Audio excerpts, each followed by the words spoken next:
Yes, the Reds. It's the Anfield Wrap post-match pint after Liverpool 2, Wolves 1, as Arne Slot's men restore their 7-point lead at the top of the Premier League table. But what an ordeal that was, Dan Austin. It was horrendous. horrendous. Here with Fuad Hasan in the Glenbuck, and that was a nervous last 20 minutes by your side at the back of the Kop. I felt physically sick, which I also did on Wednesday, and I'd like to not happen as often as it seems to be lately. They played relatively well in the first half, and then in the second were dreadful.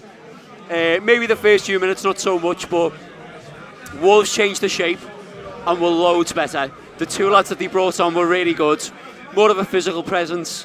The back line played higher, they made the pitch quite small, and Liverpool just looked like they didn't understand what had happened or how to deal with it.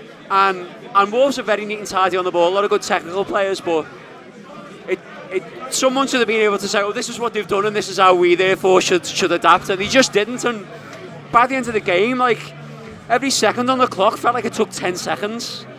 They're constantly on the ball. They may make loads of chances, but Liverpool just felt under pressure at every second, every passage of play, making bad decisions. But ultimately, I suppose they've ground it out, and they've gone 7 clear again. And they've now got another sort of bonus game where no one else is playing in the week and they are. So in theory, could be 10. So it feels mad to sort of be going, what on earth was that for 45 minutes because of the circumstances, but they were weirdly awful. Yeah, it was a genuine relief when that final whistle went. It's strange that on the week that they changed the font, that I spent more time looking at the clock than I think I have in years in that second half. That new font, I took it in, I soaked it in, I stared at that clock over and over again as I was wishing the minutes away, but they just were not going anywhere. No, they weren't. They were going very nice and quick in the first half, weren't they, when we were having a lovely time? It was like that font can't move as quickly as a normal second, and therefore the ref was looking at it going, well, there's still 20 left somehow. Yeah. I blame the font. Yeah, and our midfield followed suit in the second half, didn't they? In a similar sense, where it just looked like they couldn't really close anything down.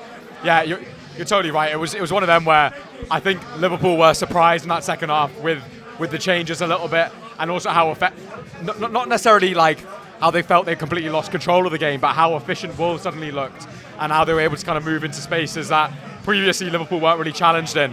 But also, Wolves, in that first half watching Wolves, I kept thinking, I don't see how these are 17th in the table, because there are a lot of technically good players.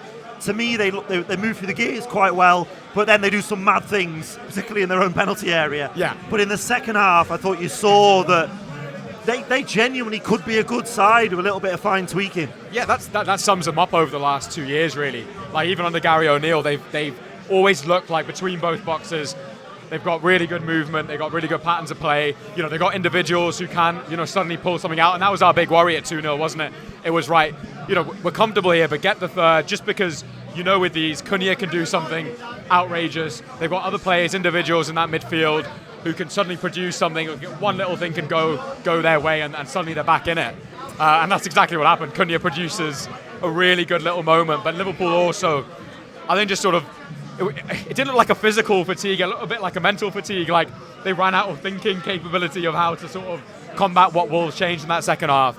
And I think midfield-wise, it's one of them where you look at the bench a little bit and you're like, ideally, in an ideal world, the manager maybe would have liked to change that earlier in that area of the pitch. No Curtis Jones is an option, obviously. No Curtis Jones is an option, and maybe in an ideal world, he wouldn't have to take off a forward to shore it up in the way that he did in the end.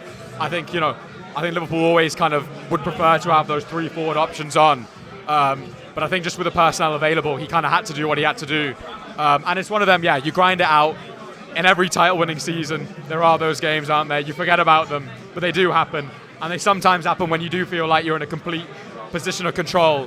But yeah, I'd prefer Liverpool not to have too many more of them, Neil, to be honest. But after what they've gone through midweek, the late sting in the tail at Goodison, to be in a similar position again, closing down a game, 2-1, closing minutes, a little bit edgy, a little bit nervy.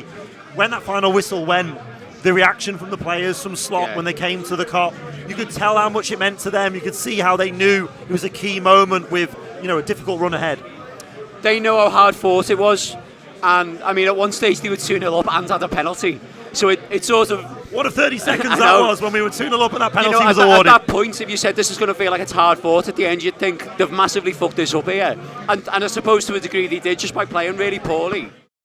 YouTube Press the button, become a member of the Anfield Wrap from the heart of the city of Liverpool. The best way to enjoy all your Liverpool-based videos, everything you need, every single day. It is the Anfield Wrap.